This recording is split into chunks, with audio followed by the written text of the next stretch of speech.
We had a case a year or two ago now where the veteran's doctor explained in a letter to the VA that his client had psychological problems pre-existing his enlistment. There were no problems found at enlistment, so there was no question of it being a case where it was excluded from the presumption of soundness. And the VA simply ignored that theory of entitlement. There's a separate theory of entitlement if it's a pre-existing condition that was aggravated in the service. Yep. But the board just ignored that completely. So we had to take it up to the court and say, excuse me, but there's a whole theory of entitlement here that the board overlooked, and it has to be remanded, and they have to deal with it. And it was remanded by the court and consequently remanded by the board to the rating folks, and ultimately benefits were granted. But there can be a myriad of different factual circumstances that take cases to the court, but it's that kind of thing. It's the sense that the board made a significant error in the case that needs to be corrected in order for the veteran to get the benefits that he deserves. Welcome to the Victory Over VA podcast, a podcast about empowering veterans to overcome denied disability claims. Each week, we deliver critical insights to help you understand the disability process, veterans' benefits, and how to take control of your legal rights. Now here's your host, Attorney Francis Jackson.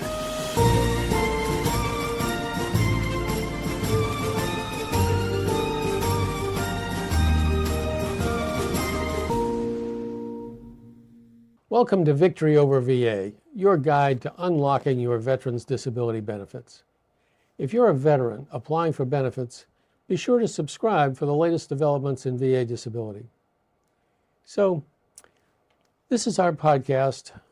We're aiming to help veterans to understand and better apply for disability benefits. So, who's this for? Well, obviously it's for veterans, but it's not only for veterans. It's for friends of veterans, relatives of veterans, and anyone in the community who's interested in helping veterans to get the justice they deserve. So, who are we? Well, I'm Francis Jackson. This is Christian Terrison. We're from Jackson and MacNichol. Jackson and MacNichol is a law firm that helps veterans to get justice on their VA disability claims. We currently represent about 7,000 veterans. Obviously, we've represented many more over the years, but our goal is to spread this information beyond just our clients, make it available to veterans generally. And today, we're going to talk about appeals from the Board of Veterans' Appeals up to the Court of Appeals for Veterans Claims. So take it away. All right, you already hinted at the answer to the first question there. Sort of what is the Court of Appeals for Veterans Claims, also known as the CAVC, and then how does it fit into the disability claims process? Sure. What the court is an unusual court. Most of our court system is established by the Constitution, but separately there is a provision for the Congress to establish courts by legislation, and that's what they've done here. In 1988, Congress passed a law that created the Court of Appeals for Veterans Claims. And the purpose of the court, its sole function, is to review decisions made administratively in the VA system. Prior to 1988, there was essentially no court review of veterans' benefits determinations. And so anyone who was unable to persuade the VA to give them benefits within the VA system had no further recourse. But in 1988, Congress passed the law to establish the court. Like everything, it takes a while to get those things set up, but the court was up and functioning in 1990 and had its first few cases heard that year and has been consistently hearing cases from 1990 up to the present. Personally, I started taking cases to the court in 1991, and my first case did not make the first volume. It's not in one vet app, but it's in two vet app. So it's still there, Smith versus Derwinski. But I digress. So let me go back to your central question, which was, what is the role of the court in handling VA claims? And the answer is that the role of the court is like an appeals court in pretty much every civil lawsuit in America, and that is to make sure that the parties were treated fairly in the court process, or in this case, in the administrative process. So what the court looks at is it reviews the decision from the Board of Veterans' Appeals. It also has the authority to look at situations where, for some reason, the VA has not acted on a claim, but its purpose is to ensure that the claims are handled fairly. So what the court will look at is things like, did the Board of Veterans' Appeals make a fair assessment of the facts of the case before it? Did it give adequate reasons and bases for its decision so that you can understand what it did and how that affects the claims that were before it and how it affects the ongoing stream of claims if there is one? And so its purpose, its sole purpose, is to review the administrative actions or sometimes inactions by the VA. Okay. So is it only BVA decisions that can be reviewed or appealed to the CAVC? Essentially, yes, although, as I alluded to, there's a little window for dealing with situations where the VA, for whatever reason, has not gotten a case to the board and gotten a decision from the board when there should have been one. Those things happen periodically, and the court can address that. Okay. And what does the CAVC look for when reviewing a case? Is it rehearing evidence or, looking just for legal errors? Well, the court is limited essentially to looking for legal errors and application of law to fact type errors. The court is not allowed to make independent determinations of the facts. So the way the system works is, as you know, every case starts with a rating decision. A veteran makes a claim, the VA makes a rating decision. If the veteran wishes to pursue it to the Board of Veterans' Appeals, he can file a notice of disagreement. Now it's on Form 10182, and that notice of disagreement will carry the case, that's if in effect the appeal form, will carry the case up to the Board of Veterans' Appeals. You have to wait in a long line to get there, but the case will get there, and the board will make a decision. If the decision is unfavorable or partly unfavorable, you can appeal it to the court.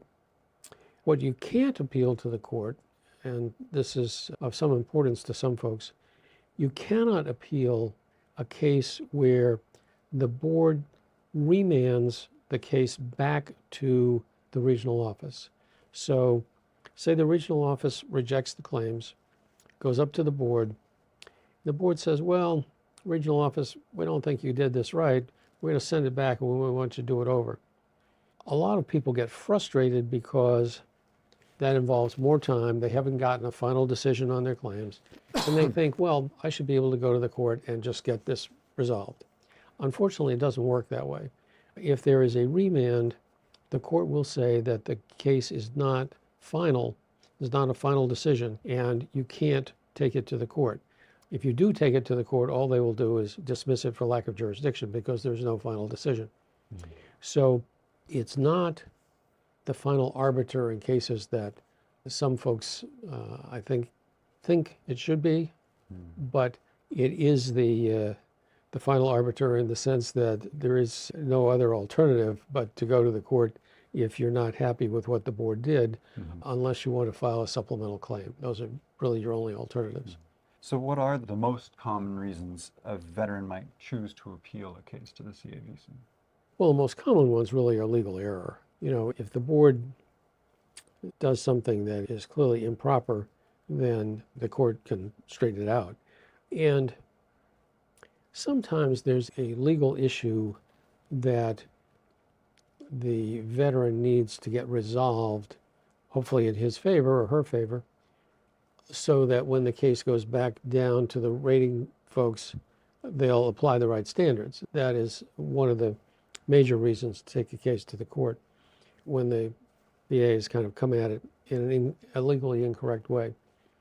Say, for example, that there's a claim for total disability based on individual unemployability, or TDIU, which is a fairly common claim in the VA system.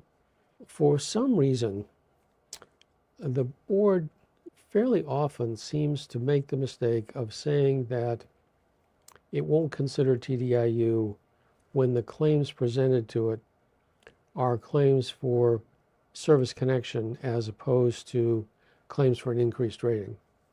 I'm not sure why that issue kind of seems to keep recurring, but it does. So say that happens in your case. You can take that issue up to the court, and the court will tell the VA once again that, yes, they have to consider TDIU and remand it for that to be considered. So there are lots of reasons to take the case to the court, and they're too factually varied to give you a list. But often one of the things that will happen is that the board, because they're under pressure to do a lot of cases quickly, will just not have spent enough time on the case and will miss something significant. They will miss an important fact. They will miss a basis on which to consider service connection. For example, we had a case a year or two ago now where the veteran's doctor explained in a letter to the VA that his client had psychological problems pre-existing his enlistment.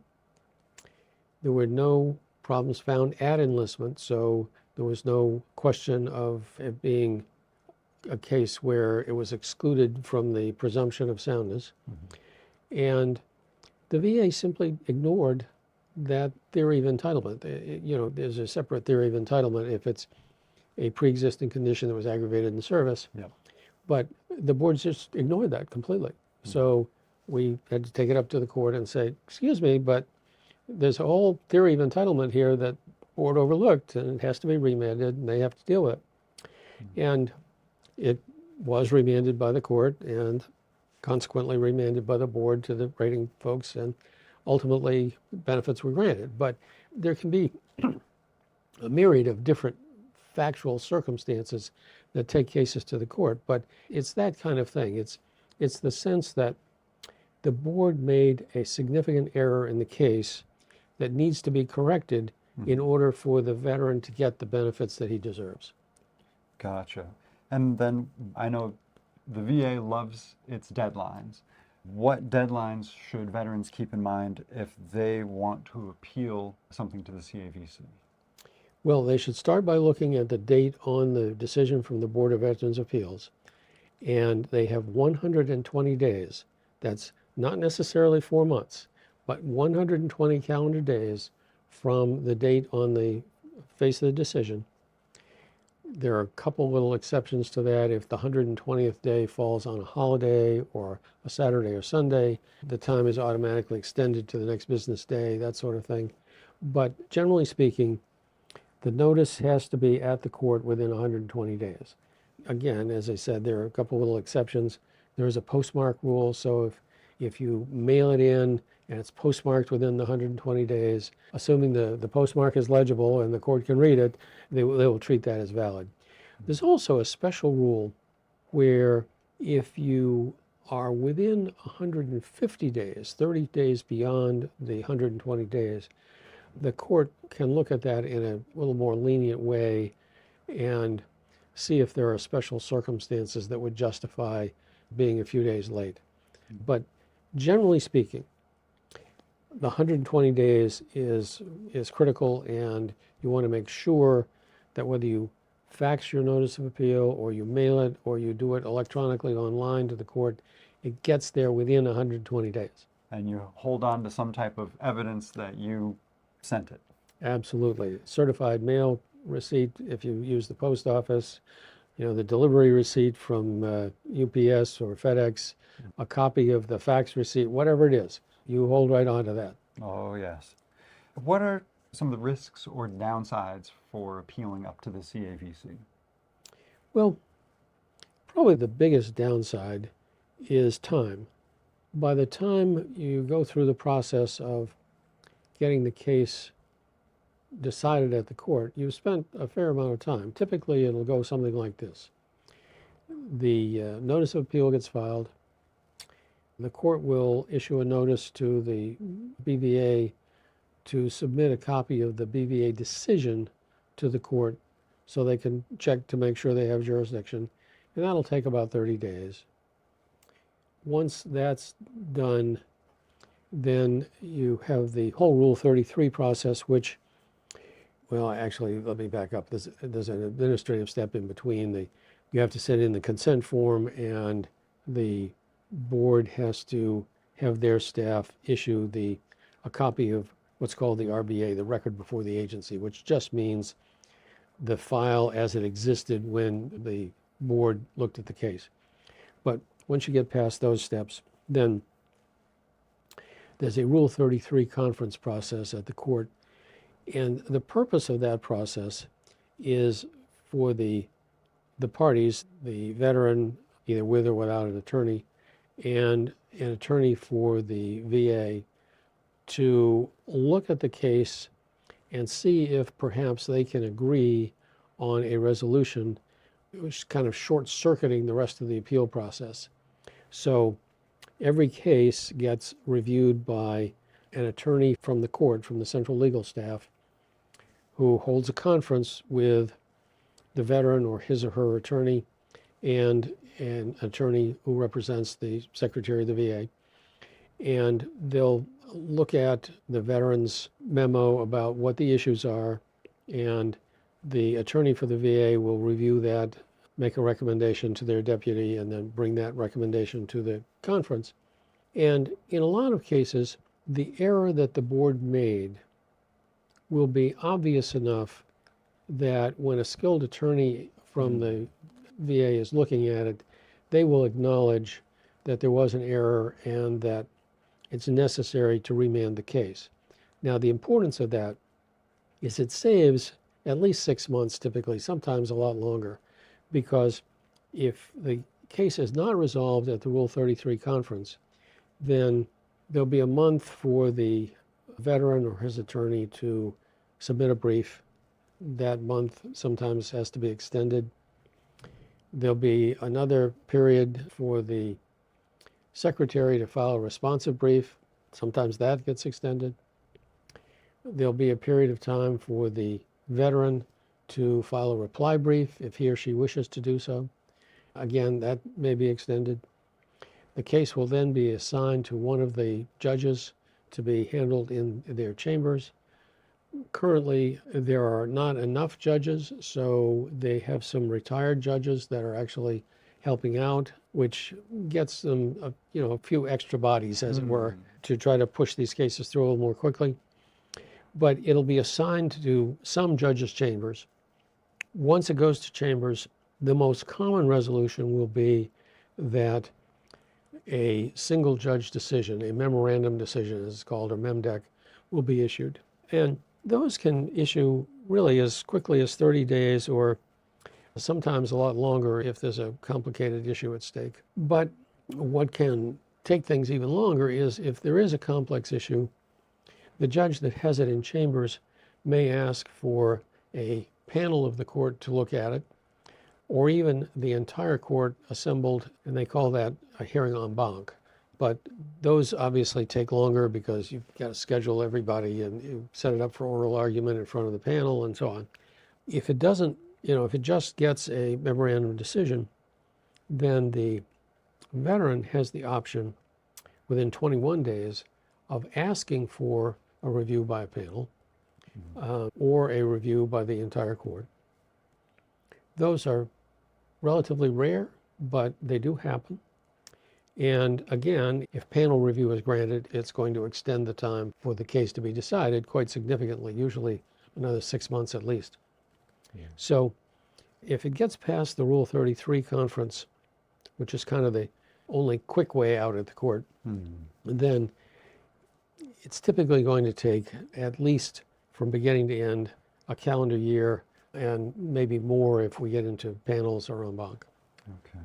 We're nearly out of time for today, but I wanted to ask what the outcomes are at the CAVC. What does it have the power to do? Sure. And that's one thing that a lot of veterans are very confused about. Most veterans think if they go to the court, they will get a final decision on their claim. They won't. In 99.9% of the cases, they will either get an affirmation, meaning the court finds that the VA did it right and that's the end of the appeal, or they will get a remand. And in a remand, the court sends it back to the board, usually with instructions about what they did wrong, and tells them to do it over, essentially. It is very rare for the court to have the case positioned in such a way that they can make a final decision on the merits. It can happen. I've had it happen twice in 30 years, but it's extremely rare. Ordinarily, what you get from the court is a remand and another opportunity to convince the board. All right. Well, thank you everybody for tuning in to Victory Over the VA. We appreciate it. Please join us again next week. We'll look forward to seeing you then. Thanks for joining us this week on the Victory Over VA podcast. Make sure to visit our website, veteransbenefits.com/podcast, where you can subscribe to the show in iTunes, Spotify, or via RSS, so you'll never miss a show. While you're at it, if you found value in this show, we'd appreciate a rating on iTunes, or if you'd simply tell a friend about the show, that would help us out too. If you like this show, you might want to check out our free consultation to see how we can help you with your denied claim. Simply go to veteransbenefits.com and fill out the form. You fought for us. Now let us fight for you. And be sure to tune in next week for our next episode.